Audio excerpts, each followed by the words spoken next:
스데반의 설교가 이렇게 이해하기가 좀 어려워요.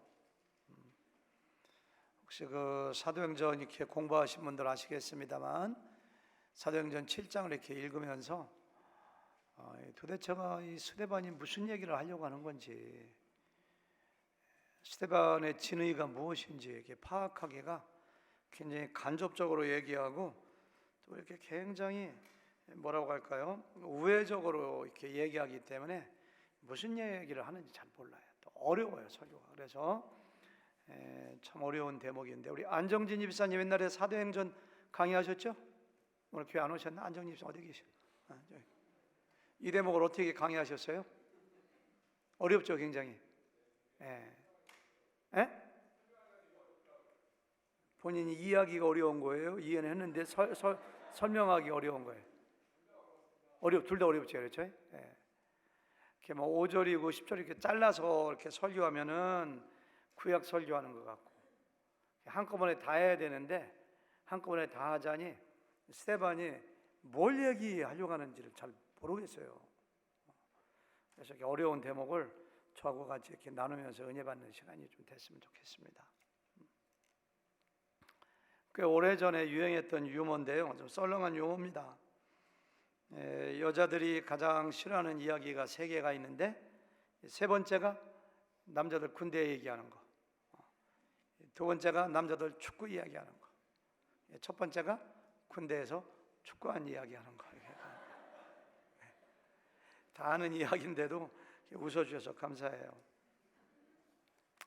네, 어떤 목사님이 이 유머를 패러디해가지고 목회하는 목사님이 가장 힘들고 어려운 거 3가지가 있는데요, 세 번째가 성도들이 상처받아서 교회를 떠나는 거래요. 두 번째가 밤새도록 설교 준비했는데 설교에 사람들이 상처받는 거래요. 첫 번째가 밤새도록 준비한 설교했는데 설교에 상처받아서 교회 떠나는 거예요. 힘들다고 하더라고요. 아마 목회자들은 이 말이 무슨 말인지 알 거예요. 여기 목사님 누가 계시나? 목사님이 한 분도 안 계신 것 같으네. 우리 조성현 목사님 목회하셨는데 실감이 가죠? 실감이 가요. 목사님 그런 적 있어요? 밤새도록 설교 준비했는데 설교 듣고 설교를 이렇게 하면서 이렇게 떠나신 분 있어요? 제 기억이 없어요. 설교를 잘 하신 거라니까. 설교를 목회를 짧게 해서 그런가 보다. 목회 5년밖에 안 하셨죠? 5년만은 하면 그런 일이 없을 수가 있는데, 오래 하면은 반드시 설교했는데 설교 듣고 상처받아 떠나는 사람이 있습니다. 우리 동창배 목사님 그런 적 많으시죠? 45년 목회하신 대선배 목사님. 제가 이 말을 패러디해 가지고 이런 말을 만들어 봤어요. 목회하는 목사님이 가장 기쁘고 행복하고 즐거울 때가 언제냐? 교회 성도들이 오늘처럼 이렇게 계속 와. 성도들이 제임스 킴 집사님 이렇게 오시는 것처럼 와서 막 구원받아 이럴 때가 막 목회할 마음이 생기면 너무너무 기분 좋아요. 두 번째가 언제냐?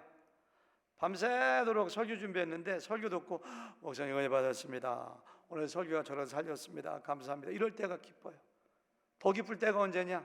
내가 한 설교 듣고 사람들이 은혜 받고 예수 믿고 구원 받고 주님의 제자가, 그때가 그 보람과 기쁨으로 목회하는지도 모르겠어요. 네, 사도행전에는 이 2가지가 다 나와 있어요. 목회자가 가장 기쁜 거하고 가장 슬픈 거 나와 있어요. 사도행전 2장에 보니까 베드로가 한번 설교했더니만은 3,000명이 회개하고 예수님 믿고 침례받아 구원받아요. 와, 베드로 신났을 거예요. 며칠 전에 우리 교회 부목사님이신 허질 목사님은 차 타고 가다가 하나님 저를 이렇게 귀하게 사용하십니까? 그게 너무 감사해서 엉엉 울었다는데, 베드로가 하나님 저를 사용하시다니 감사합니다 막 울었을 것 같아요. 너무 감사합니다. 너무 좋아가지고. 근데 오늘 이것들 말씀해 보니까요, 스데반이 한번 설교했는데 회개하고 은혜 받는 사람이 한 명도 없고 오히려 돌이 날라와서 여기서 설교했는데 밖으로 끄집어내더니 돌로 쳐 죽였어요. 이런 2가지가 여기 나와요. 여러분과 제가 제일 먼저 던지는 질문은 그겁니다. 베드로의 설교와 스데반의 설교에 이런 차이를 만들어낸 요인이 무엇인가? 우리가 먼저 이 질문 던져야 돼요. 어떤 사람이 설교하니까 3,000명이 회개, 어떤 사람이 설교하니까 개미새끼 한 마리 회개하잖아. 그러면 그냥 돌이 날라고 죽여버려. 한 사람은 사도이고 한 사람은 집사라 그런가? 한 사람은 성령 충만하게 설교했고 한 사람은 성령 충만하게 설교하지 않는 거 아니에요. 스데반도 성령과 지혜가 충만했다고 했어요.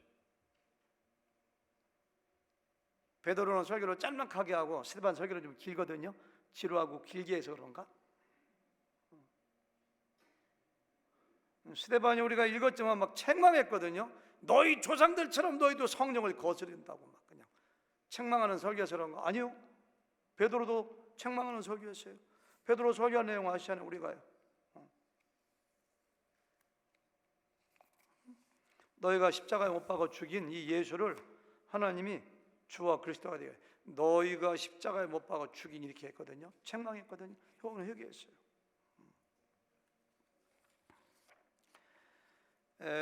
베드로의 아니 요즘 스데반이죠. 스데반의 설교를 쭉 읽어보면은 구약에 나오는 그 아브라함 때부터 있는 여러 가지 역사적인 사실을 객관하듯이 장황하게 그냥 이렇게 설명해요. 그러니까 굉장히 지루하고 굉장히 길어요 설교가. 아까도 얘기했습니다만 포인트가 뭔지를 모르겠어. 설교에는 적용이 있어야 되는데 그러므로 우리가 이렇게 해야 됩니다라고 하는 적용이 있어야 되는데 스데반의 설교는 적용도 없어요. 적용도 없어요. 제가 국어 실력이 꽤 있는데 5번 읽어보고 7번 읽어보고 10번을 읽어봐도 스데반이 뭔 얘기를 하는 건지 잘 모르겠어요. 오죽하면 우수한 성적으로 대학을 졸업하신 우리 안정진 입사님도 뭔 얘기인지 모르겠다고 하죠. 이게 뭔 얘기인지를 모르겠어요.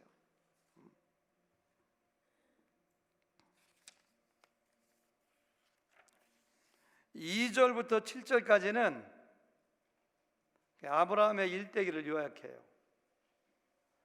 아브라함이 지금의 이라크 갈대아 우르에 살고 있었는데 하나님의 명령받아 거기를 떠났고 하란에 머물다가 아버지가 죽으니까 가나안 땅에 와가지고 하나님의 약속 받았고 그를 믿었고 아들 이삭을 낳았고 우리가 다 아는 이야기, 그 당시에 설교를 듣던 사람도 아는 이야기를 2절부터 7절까지 그 아브라함에 대한 이야기를 짤막하게 6절로 요약을 해요.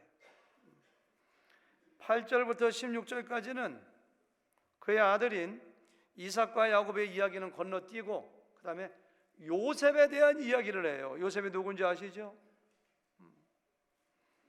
그 아버지 이삭이 12아들이 있는데 12명의 아들을 낳는데 그 중에 요셉은 11번째이고 10명의 형들에게 시기받고 미움받아 10명의 형들이 죽이려고 했고 구덩이에 던져버렸고 애굽의 노예로 팔아버렸고 거기서 못된 여자 만나가지고 성폭행한다고 모함받아가지고 감옥에 갇히고 죽을 고생하고 그리고 나중에 꿈꾸는 재능을 받아가지고 꿈을 꾸고 해석해가지고 애굽의 총리가 되고 흉년 맞이해가지고 형들이 왔을 때 형들을 구원해주고 그래서 정말로 이렇게 크게 쓰임받았다. 우리가 다 아는 얘기 뭐 해석을 하는 것도 아니고 적용을 하는 것도 아니고 그 요셉에 대한 이야기를 8절부터 16절까지 9절에 걸쳐서 하는 것을 볼 수가 있어요. 17절부터 43절까지 장장 27절에 걸쳐서 모세 이야기합니다. 모세가 애굽에서 태어났을 때는 이스라엘 남자는 전부 다 그냥 죽이는 시대에 태어났고 그 아버지 엄마가 보기에 모세가 너무 아름다워서 차마 죽일 수가 없어서 3개월 동안 키웠고 더 이상 키울 수가 없으니까 나일강에 던져버렸고 애굽의 공주가 목욕하다 그걸 발견해서 주워다가 자기 아들 양자로 삼아 키웠고 나이가 들어가지고 자기 민족을 구원할 생각이 나가지고 애굽 사람을 때려 죽였고 그것이 폭로 알려지게 되고 도망갔고 미디안에서 40년 동안 종이 되어 그냥 목동이 되어서 양을 치다가 하나님이 그를 불러가지고 내 민족을 구원하라 해서 구원자로 이스라엘 민족을 구원해가지고 40년 동안 광야에 있다가 이끌어냈다. 이런 얘기 다 아는 이야기라 그냥 읽어보기가 힘들어. 그런 얘기예요. 모세가 잘했다는 얘기도 아니고 못했다는 이야기도 아니고 너희도 모세처럼 살으라는 이야기도 아니고 그냥 그 얘기만 해요.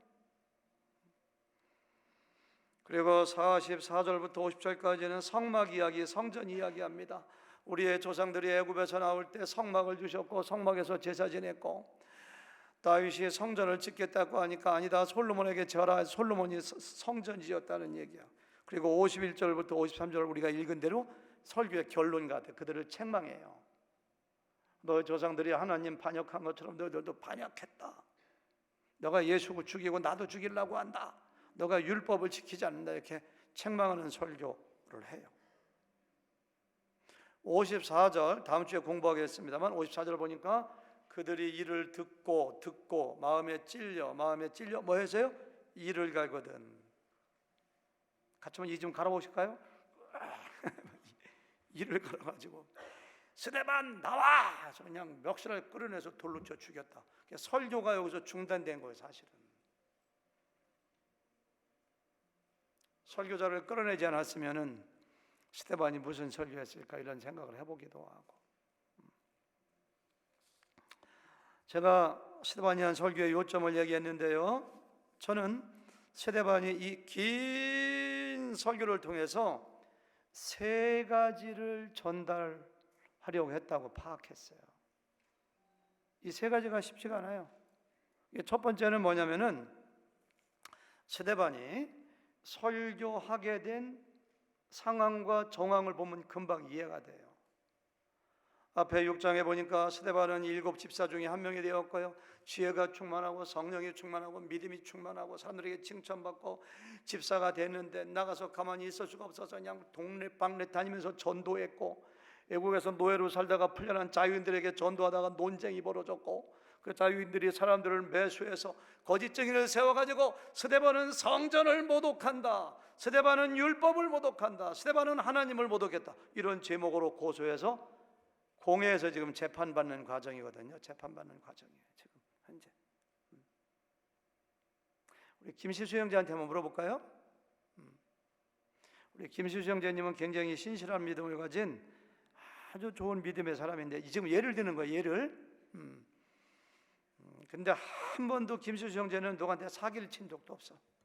김시수 형제는 누구 때린 적도 없어요. 마음이 얼마나 온유한데요. 그런데 사람들이 모함해가지고 지금 감옥에 갔어요. 지금 본드를 내도 풀려주다 않아요. 재판을 받게 됐어요. 막 검사가 뭐라고 막 얘기하고 하는데 재판관이 김수수 형제에게 피고 한번 얘기해 보세요. 그러면 무슨 얘기 하겠어요? 일어나야지. 피고하면 일어나지도 않고 이렇게 피고 한번 얘기해 보세요. 내가 지금 재판장이야. 사기죄로, 남폭행죄로 지금 고소돼서 지금 재판받아요. 그런 거 한 적이 없어요. 그러면 말할 기회를 주면 무슨 얘기 하겠어요? 에? 하지 않았다고. 그냥 나 안 했는데 이렇게 하고 말 거예요?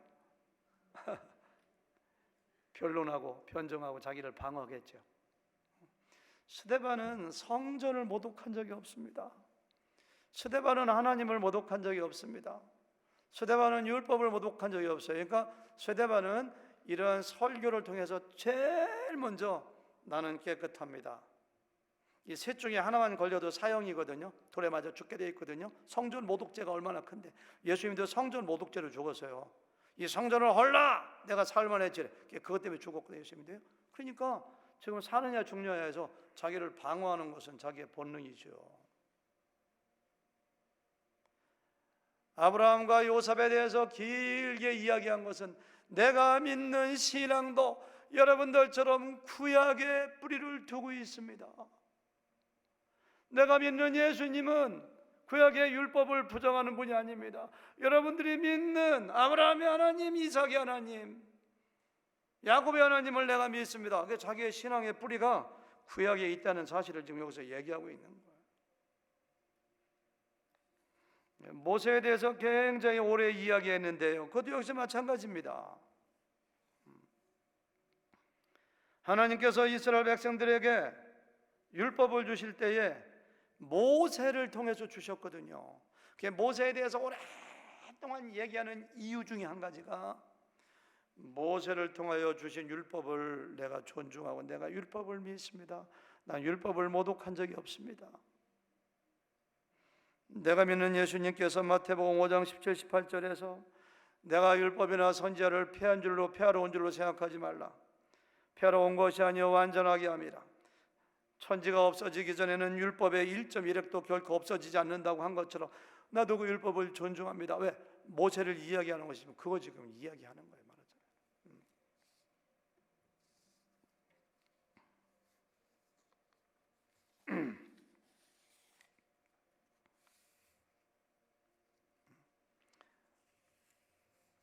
그런데요, 스데반을 고소한 제목 중에 한 가지가 성전 모독이거든요. 근데 오늘 말씀 46절부터 50절에 보니까 성전 모독에 대해서는 상당히 강하게 반박합니다. 너희들이 틀렸어 이렇게 얘기해요. 48절 보니까 그러나 지극히 높으신 이는 손으로 지은 곳에 계시지 아니하나니 솔로몬이 이와 같이 위대한 성전을 짓고 헤롯 왕이 성전을 지었는데 하나님은 성전에 갇혀 있는 분이 아니야. 하나님은 성전에 있는 분이 아니야. 주께서 이르시되 이사야서 66장 1장 그 1절을 가지고 인용하면서 하나님은 하늘은 나의 보좌요 땅은 나의 발등상이니 너희가 나를 위하여 무슨 집을 짓겠으며 나의 안식할 처소가 어디냐. 이 모든 것이 다 내 손으로 지은 것이. 하나님은 성전에 갇혀 있다는 게 아니에요. 그 당시에 이스라엘 사람들은 성전에서 제사 지내고 성전에서 기도하고 성전에서 성경 공부하니까 하나님이 성전에만 계시다고 생각해요. 성전에다가. 그러니까 성전을 신성시해요. 신성시. 제가 어렸을 때 장로교회 다닐 때 강대상에 이렇게 딱 올라가잖아요. 제가 이렇게 애들 때 올라가면 우리 교회 장로님이 가장 큰 제가 강대상 올라가는 거예요. 거기를 애들이 왜 올라가느냐 이거예요. 무슨 뭐 강대상은 저는 강대상은 특별한 사람만 서는 건 줄 알았어요.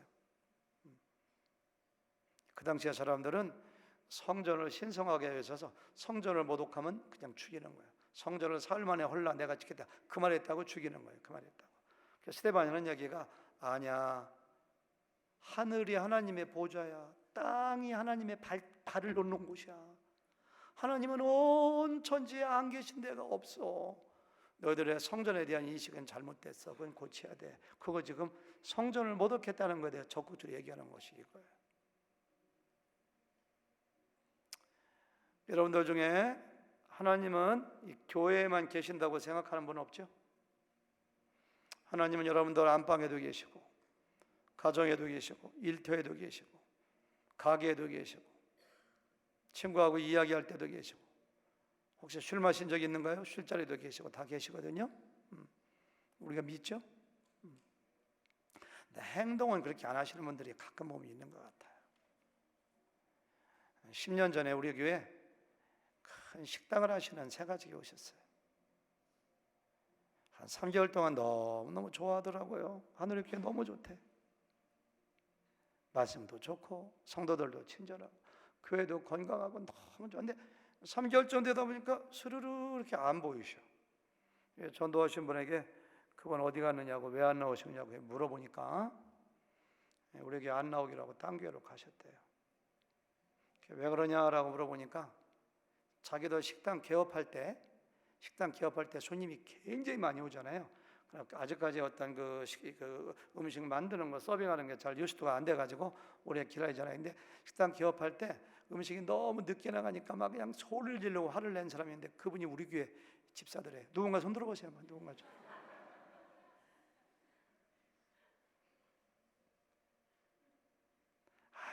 그럴 수도 있지. 교회 뭐 완벽한 사람만 나오는가요? 그런 거에 상처받아서 또 교회 정했다 안 나오는 것도 문제가 있지만 또 남 개업하는 식당에 가지고 조금 늦게 나온다고 해서 뭐 이렇게 늦으면 뭐 어떻게 막 화를 내고 얼마나 상처를 줬으면 그분 얼굴 보고 움찔해가고 안 나올까? 그런 분은 어쩌면 교회에서만 집사고 교회만 하나님이 계신다고 생각하고 교회에서만 하나님의 자녀처럼 행동하고 밖에 나가면은 그렇게 이상하게 사는 분 같아요. 하나님이 온 천지에 다 계시면 교회에서 존경받고 교회에서 기도하고 교회에서 미소 짓는 것처럼 어디 가나 늘 그리스도의 향기를 내는 것이 온 천지에 하나님이 계시다고 믿어야 돼요. 그러니까 유대인들이 그게 문제예요. 여기 있는 제사장들, 바리새인들, 서기관들, 하나님이 성전에만 있다고 생각하니까 온갖 악을 행하고 하나님을 진심으로 경외하는 게 없어요. 그래서 스데반이 그걸 좀 지적하는 거예요.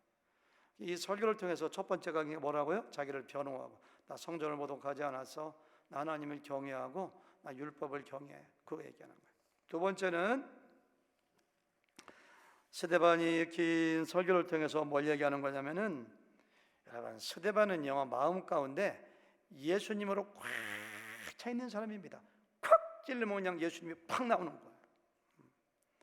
집사로 안서 받아가지고 그냥 교회에서 청소만 하고 교회에서 뭐 구제하는 것만 나눠주고 그거 할 수가 없어가지고 그냥 밖에 나가지고 이 동네 저 동네 가서 막 복음을 증거하고, 과거에 노예였다가 풀려났던 자유인들이 살고 있는 동네에 가서 복음을 증거하다가 논쟁이 붙어가지고 거기서 지금 고소를 당하고 있는 거거든요. 복음을 전한다는 것이 뭐예요? 지금 예수님이 왜 십자가에서 죽으셨는가, 예수님이 어떻게 부활하셨는가, 예수님이 우리에게 얼마나 구원자가 되시고 주님이 되시는가. 그러니까 지금 여러분, 지난번도 얘기했잖아요. 내가 갇힌 중에 낳은 아들 오네시모, 바울도 마찬가지입니다. 어디 가든지 간에, 감옥에 갇히든지 어디 가든지 죽을 때도 예수님만 증거하는 사람이 성령 충만한 사람들이거든요. 스데반도 마찬가지예요.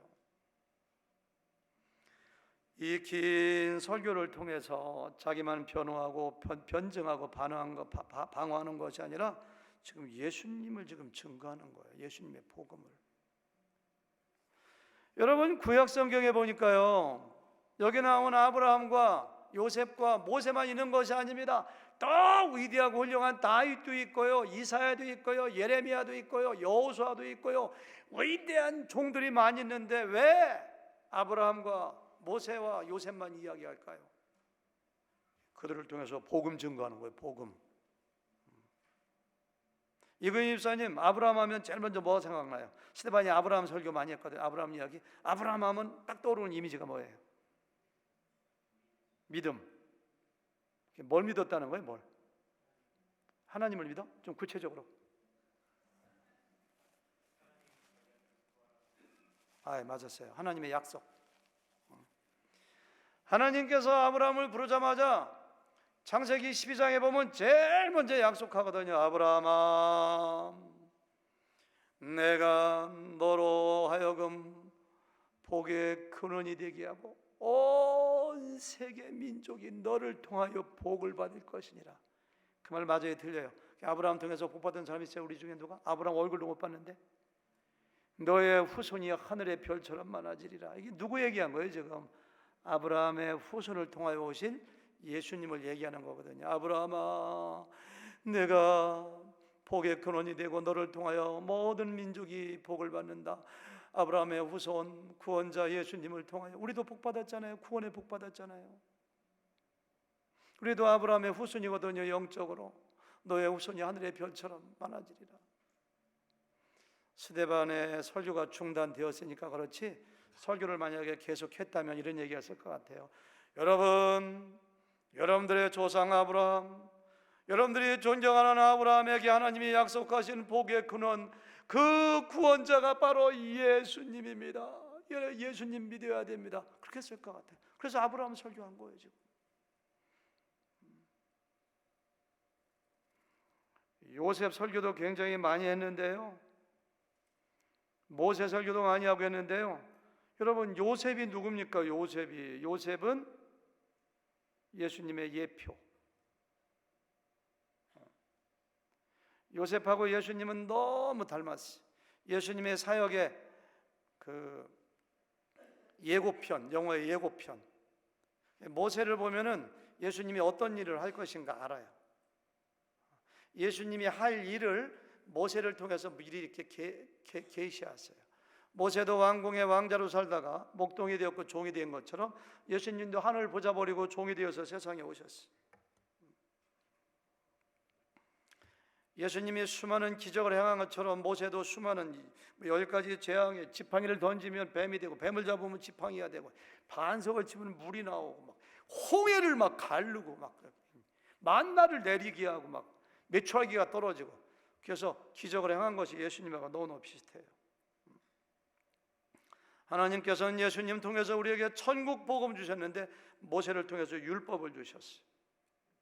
모세는 예수님처럼 하나님과 이스라엘 백성 사이 하나님의 뜻을 전하고 백성을 위해서 기도하게 중보자. 예수님이 중보자인 것처럼 예수님이 중보자. 가장 비슷한 것이 바로 뭐냐? 예수님을 통하여 온 인류를 구원하시는 구원자가 되신 것처럼 모세는 애굽에 노예된 이스라엘 백성들을 구원해서 해방시켰어요. 예수님은 마귀의 노예된 우리를 구원하셨어요. 아마 제가 보기에 스데반이 끝까지 설교했다면 그런 얘기했을 것 같아요. 모세가 이런 얘기했거든요. 신명기에서 하나님께서 나와 같은 선지자를 보내리니 그분이 예수님이거든요. 모세는 바로 예수님의 그림자입니다. 모세는 바로 예수님의 예표입니다. 여러분들이 존경하는 모세가 말하기를 나와 같은 선지자, 나와 같은 선지자, 애굽에 노예된 사람들을 해방시키고 중보하는 나와 같은 선지자, 그분이 바로 예수님을 믿어야 됩니다. 그렇게 설교했을 것 같아요. 요셉도 마찬가지입니다. 요셉도 예수님의 그림자. 요셉하고 예수님하고 비슷한 게 너무 많아요. 하나님이 예수님을 나의 사랑하는 아들이요 독자라고 했던 것처럼 요셉도 마찬가지입니다. 아버지에게 특별한 사랑을 받았습니다. 예수님은 이스라엘 백성에게 보내진 것처럼 요셉은 자기 형제들에게 보내받았습니다. 예수님도 백성들에게 미움받았던 것처럼 요셉도 미움받았습니다. 예수님도 배반당하고 은전 30에 팔렸던 것처럼 요셉도 형제들에게 배반당하고 은 20전에 팔렸습니다. 예수님이 마귀에 시험받은 것처럼 요셉도 보디발 부인에게 시험받아서 승리하셨습니다. 둘 다 고난받은 다음에 높아졌습니다. 회개하는 자를 둘 다 용서합니다. 요셉도 회개하는 형들을 용서했거든요. 예수님은 만물을 다스리지만 요셉은 애굽을 다스렸어요. 너무 똑같아요. 구원자라는 건 똑같아요. 요셉을 통해서 예수님을 증거하고자 했어요. 복음을 증거한 거예요. 복음을. 이것이 스데반이 그들에게 전하고자 했던 메시지의 핵심 두 번째입니다. 세 번째인데요. 세 번째가 핵심입니다. 스데반은 설교를 통해서 이스라엘 백성들의 완악함 그리고 하나님에게 불순종하는 것을 드러내고 싶었어요. 요셉을 보세요. 요셉은 하나님이 구원자로 선정한 사람입니다. 요셉을 통해서 하나님은 구원을 이루세요. 자기의 백성, 자기의 가정을 구원하잖아요. 그런데 요셉을 가장 힘들게 한 것이 누구냐? 아이러니하게도 요셉의 10명의 형들입니다. 10명의 형들이 미워하고 시기하고 질투하고 죽이려고 하고 구덩이에 던져버리고 노예로 팔아버리고 그래서 그냥 애굽에 가서 생고생하게 하고 여러분 요셉을 가장 힘들게 했던 것들이 여러분들의 조상인 10명의 형들인 것처럼 여러분들이 예수님을 십자가에 못 박아 죽이고 나를 죽이려고 하고 여러분들 이렇게 하는 것이 하나님께 불순종하는 것입니다. 그거 지금 고발하는 거예요.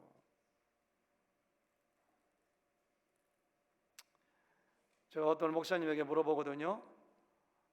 제가 조금 목사님들 중에 좀 선배 목사 측에 지금 속해서 젊은 목사님들 만나서 가끔 상담해 줄 때가 있어요.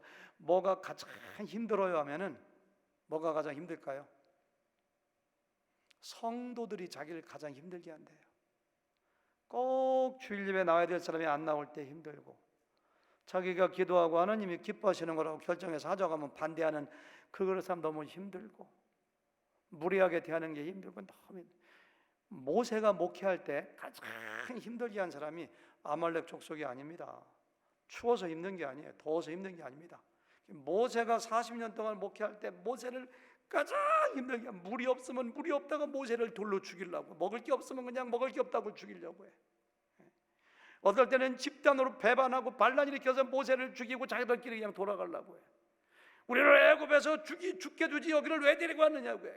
자기들을 위해서 율법을 받으러 시내산에 올라갔더니만 그걸 참지 못하고 금귀걸이 가락지 빼가지고 금송아지 만들어가지고 거기다 절하면서 이 송아지가 우리를 구원했다고 엉뚱한 짓 해. 그냥 막 간음도 해, 원망도 해, 불평도 해. 모세는 그럴 때마다 엎어져 그냥 모세가. 지금 그 얘기하는 거예요. 모세 이야기를 27절에 걸쳐서 했거든요. 모세를 가장 힘들고 배반하고 항거하고 불순종했던 것이 여러분들의 조상인 것처럼 당신들이 지금 나에게 반항하고 있고 예수님 죽이고 그거 하고 있는 거야. 그거 하는 거죠. 제가 꾸민 것이 아니라 우리가 읽었던 것이 그거들. 51절 다시 읽어볼까요? 다 같이 51절 자막 띄워주세요. 시작.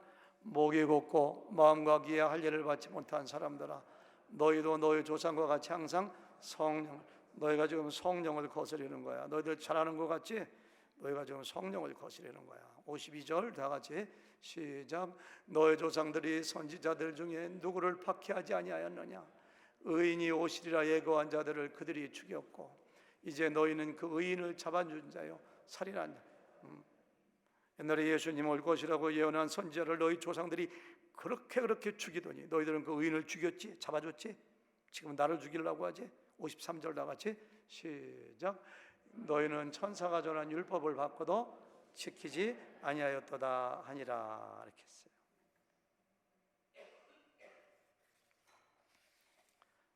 베드로가 설교할 때는 똑같아요. 그들이 이 말을 듣고 마음에 찔려. 똑같아. 오늘도 다음 주에 보겠습니다만 54절 그들이 이 말을 듣고 마음에 찔려. 누가는 의도적으로 똑같이 여기까지 이렇게 해요. 그들이 이 말을 듣고 마음에 찔려. 사도행전 2장에도 똑같아. 찔려. 한쪽에서는 우리가 어찌할꼬 회개하라. 그때는 구원입니다. 한쪽에서는 이를 갈거늘 나와 돌로 쳐 죽여. 멸망의 길이에요. 멸망의 길. 내가 구원받느냐 멸망의 길로 가느냐는 것은 복음이 나에게 증거되었을 때 보이는 반응에 따라서 달라요. 내가 구원받아 천국 백성 되어 영원한 복 받고 하나님의 자녀 되어 사느냐, 아니면 내가 멸망의 길 하나님과 원수 되어 불행 가운데 사느냐. 이것은 찔리는 건 똑같아요. 하나님 내가 어떻게 해야 되겠습니까?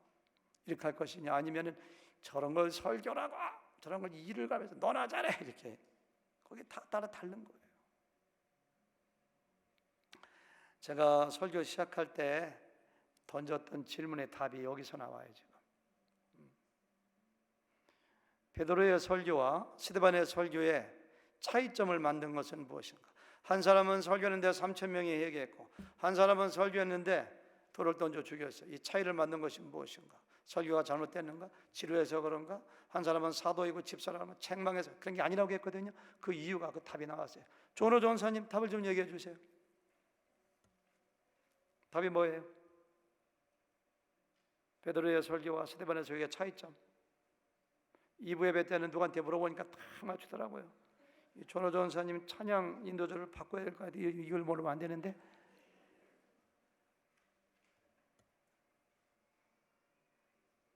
설교 안 듣고 있었죠? 딴 생각하셨죠? 안 들려요, 크게.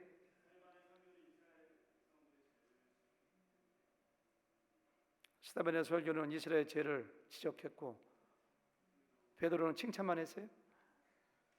베드로도 너희들이 예수님 죽였다고 했거든. 네, 감사해요. 넘어가요. 그럴 수도 있겠죠. 감사합니다. 갑자기 물어보면 당황돼요. 우리 김선호 집사님 뭐 설교 요약들을 열심히 보시고 시킬 걸 예상하신 것 같아. 보시는 뭐예요? 차이가 뭐예요?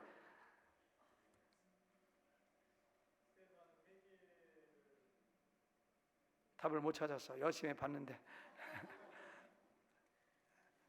네. 청중의 차이, 청중이 달랐어요. 청중이 달랐다는 것은 말씀을 받는 사람들의 마음의 상태가 달랐어요. 베드로의 설교를 듣는 사람들은 예수를 십자가에 못 박으시오 막 이렇게 소리쳤지만은 그래도 성전이나 율법이나 구원자에 대한 선입견이 없고 마음이 순수해가지고 베드로가 설교했을 때 어찌할꼬 해서 회개해서 구원받아요. 마음이 옥토였어요, 이 사람들은. 근데 이 사람들은요 성전에 대해서 오해했고, 율법에 대해 오해했고, 구원자에 대해서 잘못된 선입견을 가지고 있어가지고 뭐라고 얘기해도 그냥 씩씩거리고 말씀을 받아들이지 않아요. 이런 마음으로 한마디로 다 같이 완악한 마음, 완악한 마음, 이렇게 완악한 마음.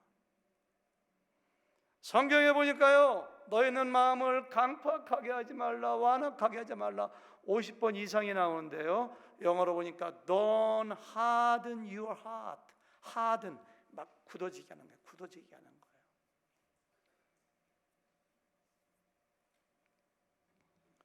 여러분, 이 사람들은요, 종교 지도자들입니다. 제사장들입니다. 서기관들입니다. 성경을 날마다 뺏기면서 가르치는 서기관. 바리새인들입니다. 성전에서 일하는 사람들입니다. 구약에서 예언한 예수님이 오시면 제일 먼저 와, 우리의 구원자구나, 예수님을 믿어야 되는 사람들인데 예수님 죽인 사람들입니다. 예수님이 부활했으면 와, 우리가 잘못했구나, 부활하신 거 보니까 성경에 부활한다고 나왔거든요. 와, 이분이 우리의 구원자구나, 하나님 우리 회개하고 돌아와야 돼요. 안 돌아와요. 안 돌아와요.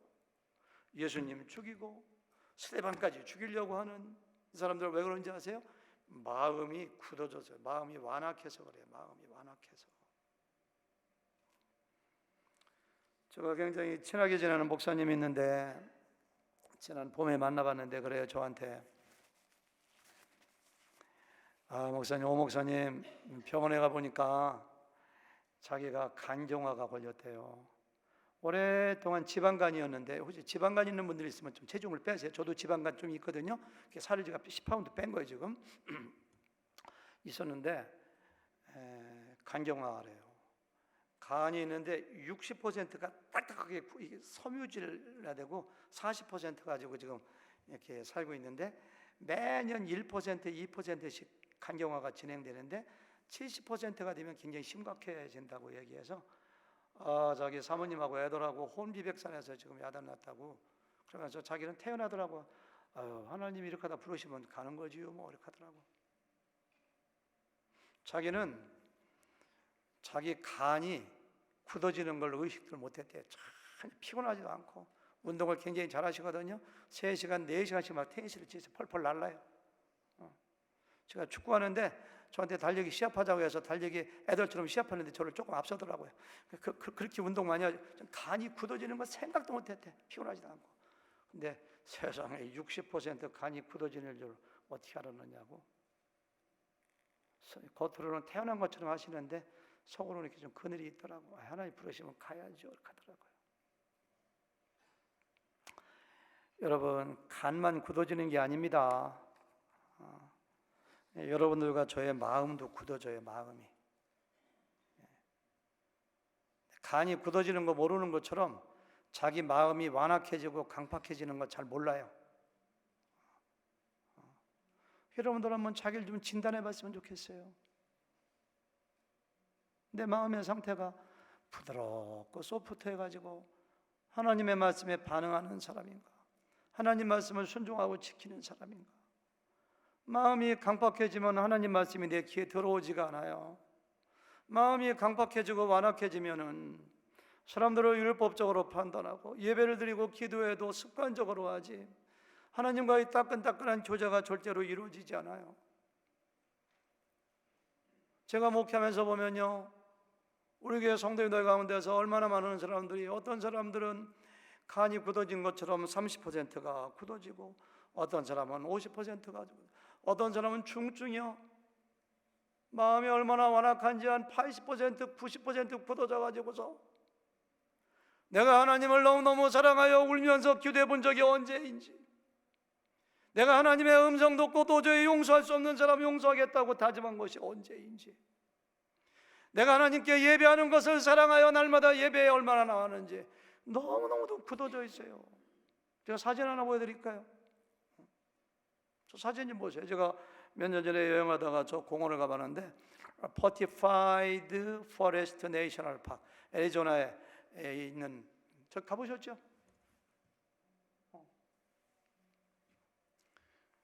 저 나무인데요, 수천 년 전에는 나무였대요. 큰 나무인데 나무가 쓰러졌는데 저게 가서 만져보니까 돌이더라고. 돌하고 똑같아요. 가보셨죠? 가본 적 많죠? 수천 개가 저런 게 쓰러져 있는 차 타고 1시간쯤 이렇게 쭉 저렇게 가요. 설명 있는 거 보니까 오래전에는 성장하고 자라고 열매를 맺고 잎사귀를 나무였는데 어느 순간 죽은 다음에 특별한 온도와 특별한 어떤 기온 때문에 오랫동안 화석화되어서 돌이 됐다고 하더라고요. 완전 돌이 돼버렸어요. 돌이 돼버렸어요. 우리의 신앙이 자라지 않으면은 우리의 마음도 완악하게 돌처럼 굳어버려요. 저는 저것을 신앙의 화석화라고 하고 싶어요. 신앙이 예배는 드려, 성경도 어쩌다 읽어, 헌금도 해, 내 마음에 감사도 없어, 감격도 없어, 습관적으로 드려. 이런 신앙에 빠지는 사람들이, 목사님들도 그럴 수가 있어요. 습관적으로 목회하고 습관적으로 설교하고.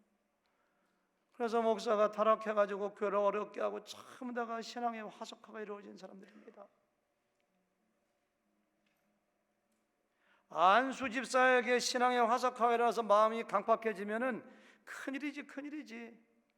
교회 리더인데 정책을 결정하는데 회의할 때마다 상식적으로 생각하고 세속적으로 생각하고 아니라고 하고 꼬투리 잡고.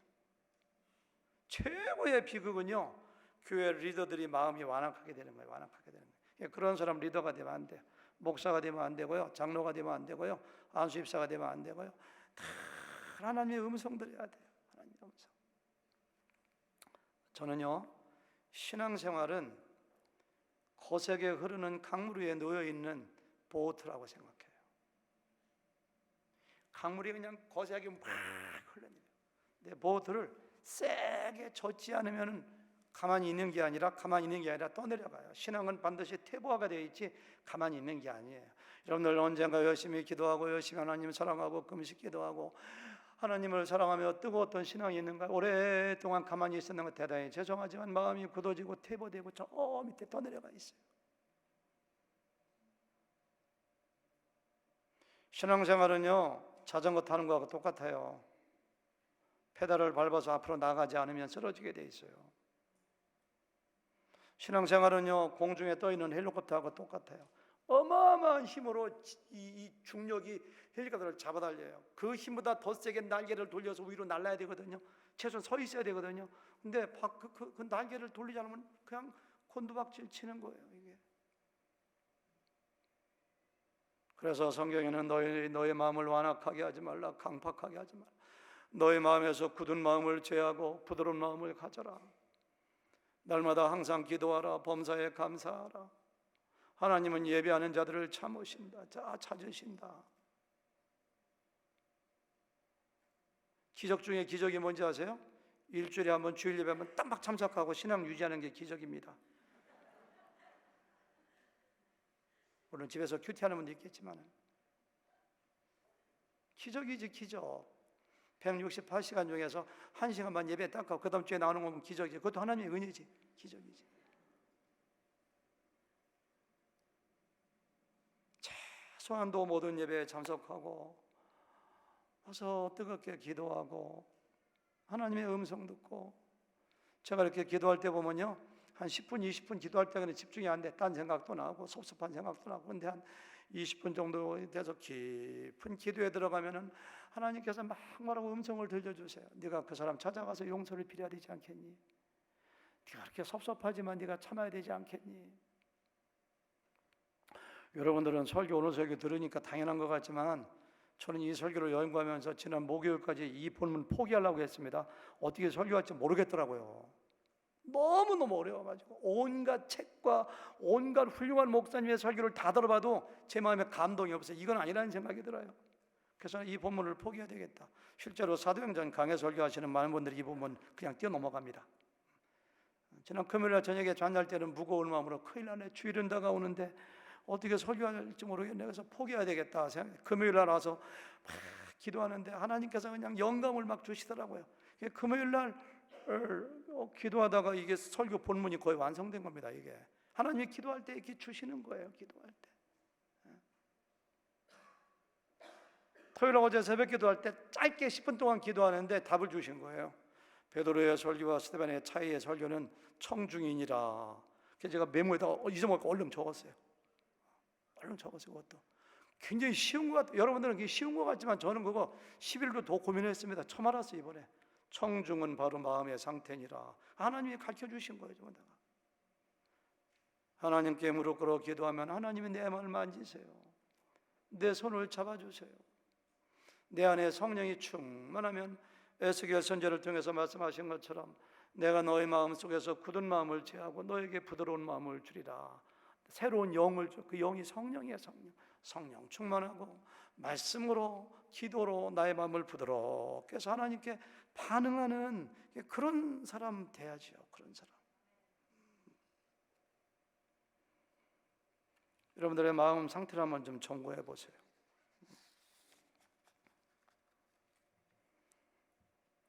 마음이 강팍해지고 완악해지면 하나님의 종들이요 일꾼이요 리더들인데 예수님을 죽여, 스데반을 죽여, 하나님께 불순종해. 그런 사람들 주변에 얼마나 많이 널려 있습니까? 목사님들도 그냥 교회 일꾼들도 그냥. 그러니까 여러분들 하나님의 말씀에 반응하셔야 돼요. 부드러운 마음은 딴 거 쳐다볼 거 없어요. 딴 사람 그냥 주님만 쳐다보고. 교회를 아무리 목자, 헌신, 봉사 열심히 한다고 해서 마음이 부드러워지는 게 아닙니다. 하나님과 교제하지 아니하고 일만 열심히 하면은 자기도 모르는 사이에 그냥 굳어져 버려요. 그래서 여러분들 정말로 하나님의 말씀에 반응하고 말씀을 부드럽게 하여 신앙생활은 딴 게 아닙니다. 하나님과의 관계잖아요. 관계. 하나님과의 관계가 단절된 채로 얼마든지 주님의 일 하는 것처럼 믿으면 좋은 것처럼 보일 수가 있어요. 그렇지만 얼마 못 가서 굳어져요. 이상한 사람 돼버리고 말아요. 하나님과 교제를 해나가고 좋은 관계를 유지하시는 여러분들, 성령 충만한 여러분과 제가 되시기를 주님의 이름으로 축원합니다.